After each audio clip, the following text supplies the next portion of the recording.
Generating questions about a text is a little bit different than generating questions based only on a standard.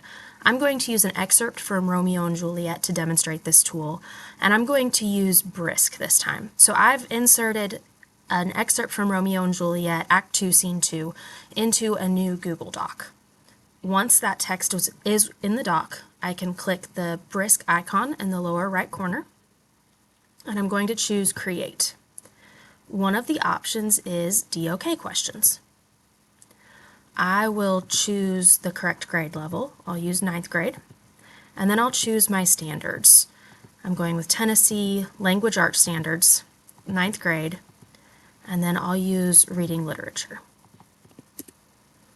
In this case, I want students to consider the meaning of words and figurative language. I want to consider the allusions within the passage and then the central idea. So I've chosen my 3 standards that apply here. I could choose just one, but in this case I want to use 3. And then I'm going to give Brisk a focus. I'll tell it to focus on Romeo's use of figurative language and allusions to develop the central idea about Juliet. And then I'll click Brisk. Brisk will take a few minutes to generate this, and the formatting might look a little strange at first.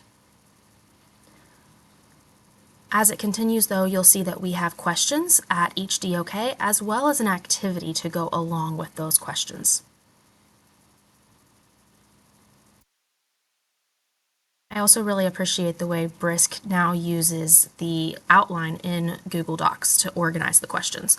So let's start here at the beginning. We start with what celestial body does Romeo compare Juliet to? It's a very basic question. Students can find the answer directly in the text. But it might be helpful, especially if you have students who are struggling with Shakespeare's language, to create a matching game where students pair Romeo's comparisons with the objects or ideas he's describing. As we go on, we can see questions like, compare Romeo's use of figurative language in this passage to other examples of love poetry from the same time period. Or, analyze how Romeo's language in this passage contributes to the play's exploration of the theme of appearance versus reality. That could be a great writing prompt to use. I also love the ideas here, like organize a debate about the effectiveness of Romeo's figurative language. All of these tie in very well to the standards and give teachers a great starting point to develop activities or questions for the study of a text.